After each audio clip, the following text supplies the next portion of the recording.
असम में विधानसभा चुनाव को लेकर सियासत गरमाई हुई है। सभी पार्टियां जोर शोर से चुनावी मैदान में उतर चुकी हैं। बता दें कि असम में परिसीमन के बाद पहली बार विधानसभा चुनाव हो रहे हैं, जिसके चलते विधानसभा चुनाव की जंग राजनीतिक भूगोल पर लड़ी जा रही है। यहां सिर्फ सत्ता की जंग नहीं बल्कि बदले हुए सियासी नक्शे की पहली बड़ी परीक्षा मानी जा रही है।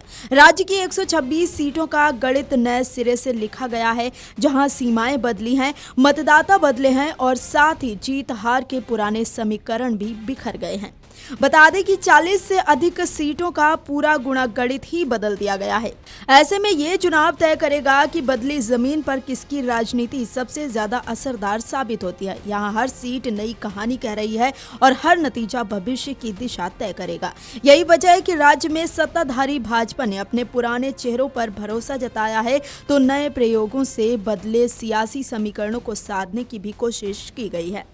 परिसीमन के बाद सबसे बड़ा बदलाव सीटों के आरक्षण और सीमाओं में देखने को मिला है। जहां पहले एससी के लिए 8 सीटें आरक्षित थीं, अब 9 हो गई हैं। एसटी की सीटें 16 से बढ़ाकर 19 कर दी गई हैं। सामान्य सीटें 102 से घटकर 98 रह गई हैं। ये बदलाव सीधे तौर पर राजनीतिक ताकत के संतुलन को प्रभावित करता है। जनजातीय और आरक्षित वर्ग का प्रभाव बढ़ने से उन इलाकों में मुकाबला पूरी तरह नया हो गया है, जहां एक तरफा स्थिति मानी जाती थी। सीमाओं में बदलाव सबसे बड़ी कहानी है। अनुमान है कि करीब 70 से 80% सीटों की सीमाएं बदली गई हैं।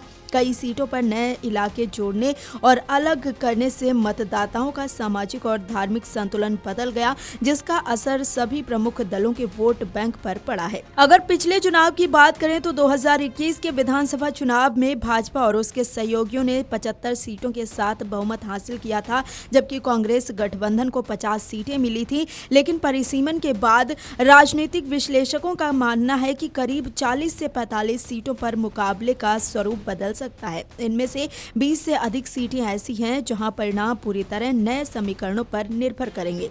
अपर असम में जनजातीय आबादी के बढ़ने से भाजपा को संभावित लाभ माना जा रहा है।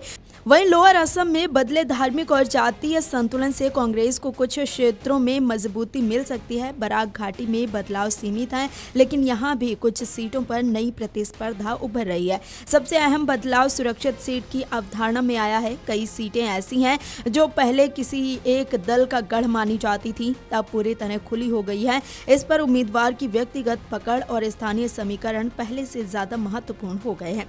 बता दें कि जालूकाबारी सीट गुवाहाटी का शहरी इलाका होने से भाजपा के लिए सुरक्षित सीट थी। परिसीमन से जातीय और स्थानीय समीकरण बदल गए हैं। सीएम हिमंता की ये सीट अब भी मजबूत है, लेकिन मार्जिन में अंतर बढ़ सकता है। धेमाजी में पहले जनजातीय प्रभाव सीमित था। परिसीमन के बाद एसटी आबादी का प्रतिशत बढ़ने से सामाजिक समीकरण बदल गया है। मंत्री रनोज पेगू यहां से विधायक हैं। वीडियो डेस्क अमरउजाला.com। अगर आप ये वीडियो YouTube पर देख रहे हैं तो हमारे चैनल को सब्सक्राइब कर बेल आइकन दबाएं और Facebook पर देख रहे हैं तो हमारे पेज को लाइक करें।